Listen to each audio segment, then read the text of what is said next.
Monitoring energy data in the Alpine space is an essential part of actually knowing where we are with the energy transition and the switch towards a climate neutral and carbon neutral future. In the project of CERVINO, we came up with a platform, and I'm very happy to actually have two experts who developed this platform today with me. And I welcome Valentina and Aaron. Hello, you both. Hello everyone. We have a connection to Bolzano from Penzberg, and I'm very happy to have you on board. We already did a video about what the survey, the energy survey in the Alps is about. Valentina, thank you very much for your insight there. We are also going to include a link in the description to link to to this video. We also talked to Aaron already, who showed us a little bit about this energy survey, and today is going to be a deep dive video into the survey. So Aaron, if you're ready, let's deep dive into it. So yeah, I will show you how this platform works. We start with a login. So we need to be registered and associated to a region. I'm going to introduce my credentials here. So now that we are logged in, we can start with the getting started. So basically, this is how the platform works. So it's possible to see, the different steps that users need to do in order to introduce data and fill in the energy survey. Of course, this is also accessible afterwards. So if we go to the support menu and then click on the getting started, we can see again this tutorial. We have like the mainstream right now in which users can select a category in this case. And for each of these categories, it's going to be shown some of the indicators associated to such category. So Aaron, just a question. So at the top, we have the menu about the category, year, support, and your account settings. And then on the left hand, like where I'm right now, this is like where the content is going to be filled in, or where the categories are displayed. So this is the first visualization. We have two different modalities to insert data. And the first one is the by category. And so that means that for each of the categories that the user selects, and for each of the years that can be selected here, users can introduce the indicator values associated to such year for such indicator. Here we can see, for instance, that once we select a category, we can see a set of indicators, and for each of those, the user can insert data about the value associated to the indicator. Also, we have the unit of measurement of that indicator. And then it's also possible to have more information about the indicator. For instance, we have the data quality. And we divided this in two different ways. So the first option is the primary data quality. That means that it's an accurate value and not an estimate one.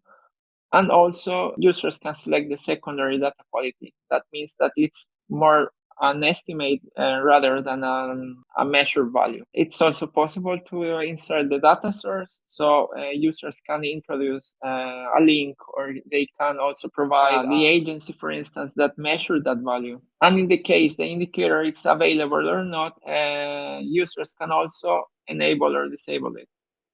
And also providing some comments in the case that this indicator is present or not, or also to give more information about this. So, because I think that's an important part for continuous data monitoring, to actually know where this data came from in the first place.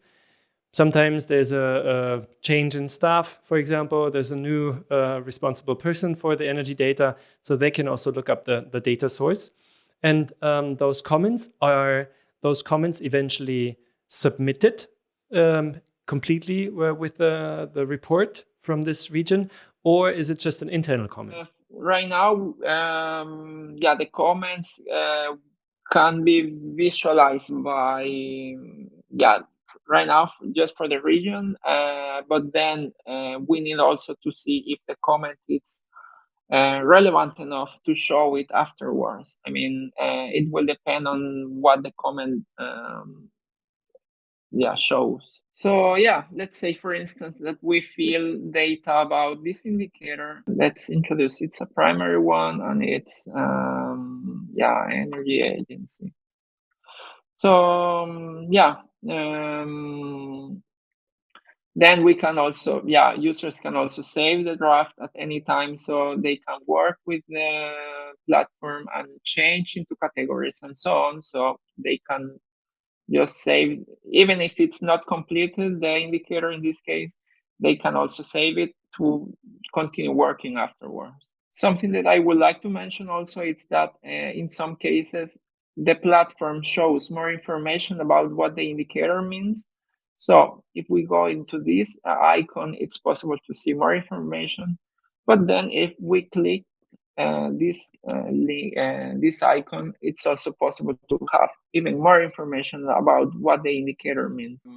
To have an overview of all of the indicators and what the meanings are, it's also possible to download a file containing this information. So if we click here, we are going to get a PDF file to have more information. So that would also be actually quite handy to put on the desk next to yourself, and once you're filling in the survey, for example, to always look it up real quick. One more question. The indicators are also divided into categories themselves. There's core indicators and additional indicators, if I'm not mistaken. Yeah, correct. Here we have, for instance, if we go to into this category, we can see here this indicator that it's divided into core data. That means that it's the essential data that we would like to have in the energy survey.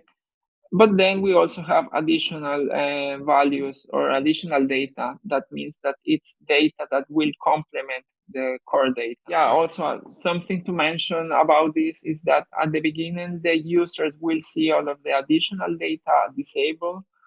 So that means that they don't have to take care into consideration, this type of data. But in the case this data is available, they can just enable it and then insert it into the platform. Yeah. This is pretty much it for the categories. Sometimes it also is the case that somebody might have the data for several years, and you also included an option to quickly enter the data for several years. This is like the second modality that we have to insert data into the platform. So let's say just save for now. So yeah, this is the second modality in which if we go to the menu by year, and after selecting one of the categories that we are interested in, and selecting as well the indicator that we want to fill in, we can see the survey for this indicator for each of the years available. So we saw before that we were filling about this indicator in 2020. So now we have this data, but maybe we have also data for the rest of the year. So it's also possible to insert data in this way. So they're both linked, of course. There's either I can use by category or I can use by year. It doesn't really matter. Both fill the same survey. Yes, correct.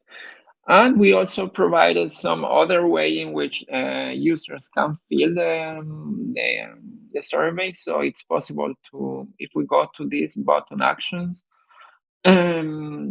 users can also download data. And in this case, it's going to download a spreadsheet with all of the years. So users can also work offline. So it doesn't matter if they are like logged into the platform, so they can just fill this file.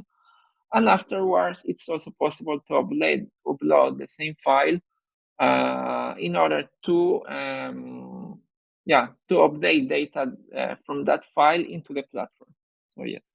So once everything is filled in, I saw a button that said submit. Yes, correct. So if we go again to the by category modality, we have two buttons. So at the beginning, I mentioned about the save draft. So the users can also save data at any time, and then to come back and also fill and continue filling in the survey. But once all of the indicators are completed, enabled or disabled because the data is not available for that year, then it's possible to submit. So that means that that indicates that the survey for that year it's finished and completed. So yes. Okay, just in case then a colleague from another department jumps in and says, oh, wait, we completely forgot about this 2 gigawatt solar power plant. The data is not included yet. Is it still possible to edit the submitted version, or is it final? No. It's not final. I mean, the submit will only save information and yeah, it's just an indicator of that survey is completed. But then it's also possible to modify the indicator that it's necessary, and then the cycle starts again, let's say. So it's possible to save the draft, and then of course the data is already completed, so then they can just resubmit. Okay, so that is the procedure from login to submitting the energy survey. Maybe can you also mention how do I get access to this tool? So if we go to this link, so cervino.eurac.edu, we are going to see this login view, and in order to ask for access to the platform, it's possible to do it in 2 ways. So the first one is if we go and click into this link, would you like to join? It's necessary to have an information about the name and the institution, also a valid email, to have contact with the interested person, and it's necessary to select a region, and then we are going to receive the request, and we are going to evaluate it and accept the request. You actually need to be approved by your region or by your country to submit the data. And in this way, we can ensure that there's only valuable data. So it's not open source and somebody can type in, no, I actually thought it's a different value.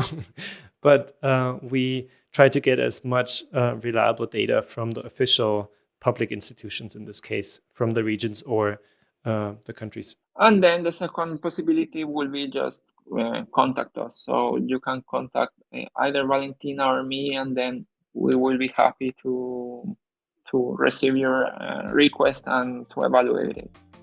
Well, thank you very much, Aaron, for running us through this platform.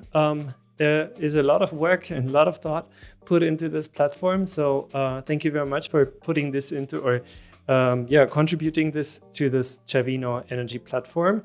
And if we look maybe into the future, there's going to be a visualization tool that's going to be probably up and running starting from October 2023. And the colleagues from Auvergne-Rhône-Alpes are taking this part. And yes, so far, I only have to mention that all the information, if we switch back to the scene where we can also see Valentina still. Valentina is also still here. Valentina, everything was right, what that Aaron said? Yes, of course. Yeah, thank you both for joining us. If you would like to have more information, just write us, as Aaron said. We are more than happy that answer. Perfect. And also, if you're interested in the project CERVINO, find our website on alpine-space.eu/project/CERVINO, or follow us on LinkedIn and YouTube. We will provide a lot of links in the description. And yes, so far, thank you, Valentina. Thank you, Aaron, for this demonstration, and stay tuned.